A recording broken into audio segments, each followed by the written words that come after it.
very good friend once told me that the best man's speech should only last as long as it takes the groom to make love. Good night, ladies and gentlemen.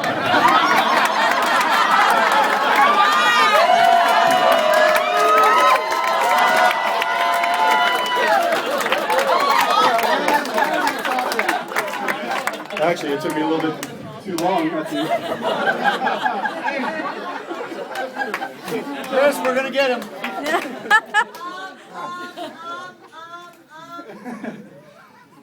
First, please let me give my sincerest gratitude to Heather and Spencer for allowing me to be a part of this momentous occasion.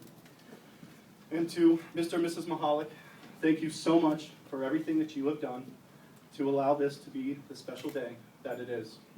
Give me a second, let me breathe here.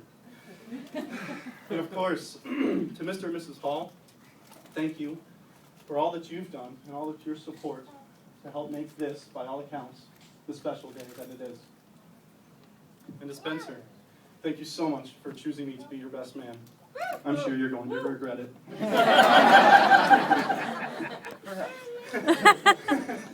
But it does seem to be the obvious choice, seeing as how that I was the only one that backed you up when Herman Munster came looking for his shoes.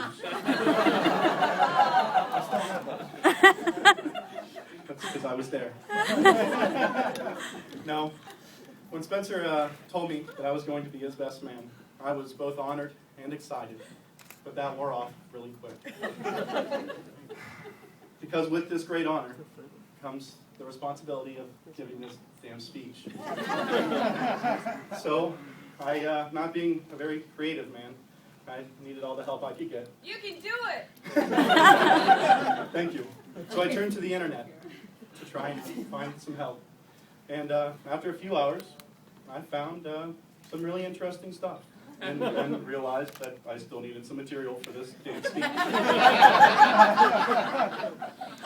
But let me start from the beginning. Spencer was born July 17th, 1974. Now I tried to link that date to some major world event, but it appears that nothing really special happened on that day. Although the staff over at Lee Memorial Hospital still refers to that day as Ugly Wednesday. Not quite sure what that's about. Now, not all of you know this, but Spence was a bit of a slow starter. And in preschool, it was pretty obvious that Spencer wasn't like all of the other 5-year-olds. He was 11. And about 6 foot tall. The other kids said it was like going to school at Jurassic Park. Spenceosaurus Rex or Tyrannosaurus Spence, I don't know. They had all kinds of nicknames. It was a bad time for me. But I do want to say, Spencer, you are a very lucky groom. You have married Heather, who is absolutely gorgeous.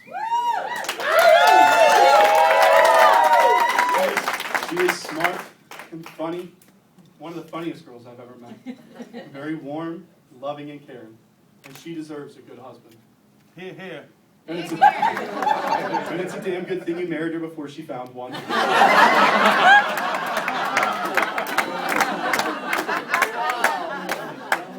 Now I know all the men in here will agree with me when I say that today is a sad day for us.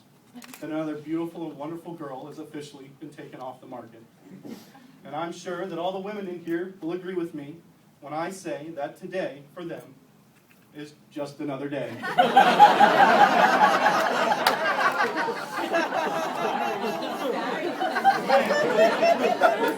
I do believe that marriage is going to be a wonderful thing for Spencer. It's going to teach him self-control, restraint, and allow him to develop, finally, a bit of responsibility. And many other things that he wouldn't have needed if he would have stayed single.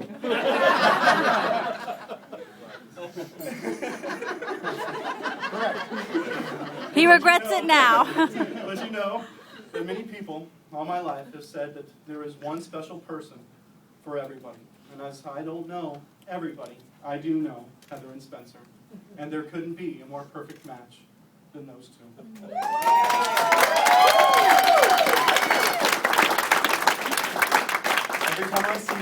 They seem just that much more in love with each other. The way they seem to finish each other's sentences is sort of cute in a nauseating sort of way. And which reminds me of the first time I saw the two of them kiss. It was like a scene right out of Beauty and the Beast. Although a love like theirs is an infectious type of love. As in, you might need to get a shot of penicillin. But for Spencer, I do believe that it is only the obvious thing that I need to do is show you or give you some advice. Some advice that I'm able to take from my own relationship. Never, ever go to bed angry. It's just not healthy. So please do what Christy and I do and stay up and argue. It works for us.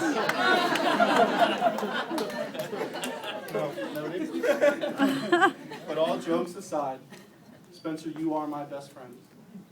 And I've known you since I was 15, and you are like family to me. You are the brother I never had. And it brings me great happiness to know how in love with Heather you are. Congrats, my man. May it last forever.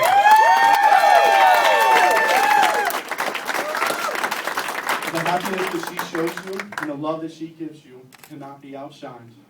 So please, would everyone please stand like you all are. Grab your glasses and please raise them up in the air and let's give a toast. To Heather and to Spencer, may you have love, laughter, and happily ever after. I love you guys.